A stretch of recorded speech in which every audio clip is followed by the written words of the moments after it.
sini saya akan bahas virus corona, yaitu bagaimana virus corona menyerang tubuh kita. Sebelum itu kita harus mengetahui pengertian virus. Virus adalah agen infeksi berukuran kecil yang bereproduksi di dalam sel inang yang hidup. Ketika terinfeksi, sel inang dipaksa untuk menghasilkan ribuan salinan identik virus asli dengan cepat. Virus sendiri tidak memiliki sel. Pembentukan virus-virus baru berlangsung dalam sel inang yang terinfeksi. Kok bisa virus corona menyerang tubuh kita? Padahal kita telah mengetahui virus corona ini sangat mematikan, dan kita juga harus mengetahui bagaimana virus corona ini dapat menyerang tubuh kita. Virus corona ini sudah menyebabkan kematian lebih dari 1.000 orang. Virus corona ini dimulai pada saat orang yang bersim, orang yang positif terkena virus corona bersim kepada orang yang tidak, kemudian ia menyentuh benda-benda dan setelah itu dia tidak mencuci tangan. Kemudian virus ini masuk melalui pernapasan dan menuju sasaran utamanya, yaitu paru-paru. Di paru-parulah ia akan nge-head inti-inti sel. Pertama, paku protein corona yaitu ACE2. Ketika ACE2 ini udah menempel, perlahan-lahan mendorong masuk ke dalam sel kita. Dan ketika sudah masuk di fase ini, tubuh corona membuka dan sang hacker pun terbebas. Ia akan nge-head inti-inti sel tubuh kita agar tidak menyerang virusnya. Seperti pada gambar itu, yang mulai meng-head inti-inti sel, kemudian ia terus nge-head agar tidak menyerang virusnya hingga menimbulkan virus-virus corona. Seperti di situ, virusnya awalnya sedikit, virusnya menyerang tubuh kita, tapi dalam beberapa jam virus ini mulai berkembang, mulai banyak, dan kemudian masuk ke dalam tubuh kita melalui pernapasan, sehingga pernapasan kita itu sangat sulit. Disitulah virus corona akan menyerang organ-organ tubuh kita. Awalnya organ tubuh ini menyerang virus corona, tapi virus corona ini melumpuhkan organ-organ kita, sehingga organ kita ini akan membunuh semua tuannya, sehingga organ kita rusak.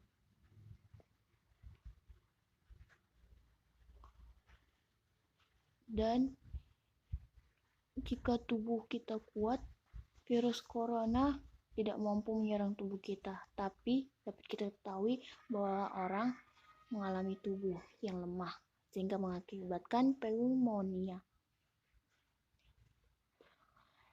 dan bisa berakibat pada kematian.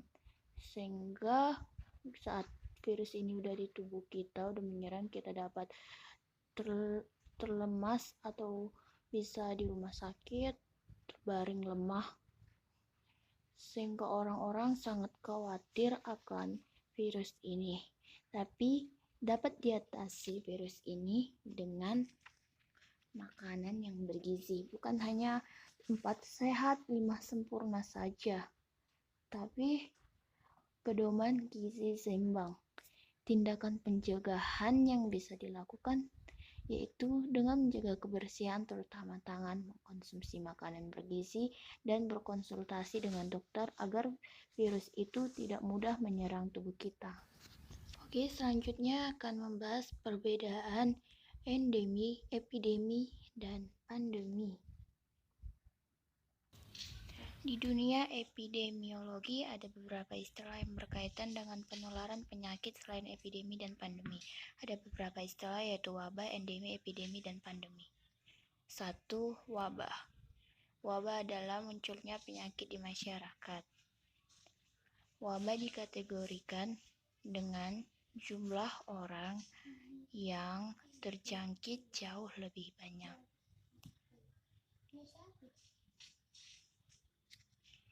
Yang kedua, epidemi.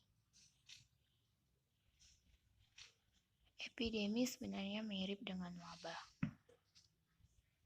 Hanya saja jangkauannya jauh lebih luas dan penularannya terjadi dengan cepat.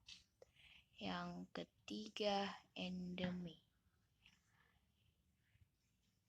Endemi adalah penyakit yang menyerang lingkup yang lebih kecil dibanding pandemi.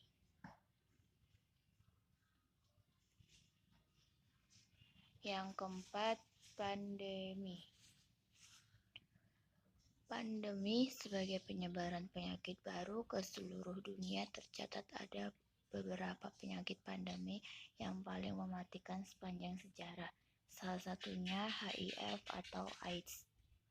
Kesimpulan, WHO memberikan pernyataan kalau kasus corona yang menyebabkan COVID-19 adalah pandemi. Mengapa?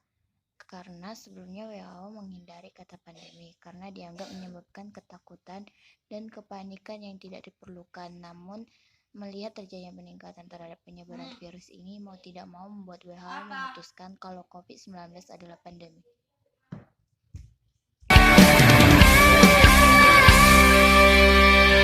Satu jiwa.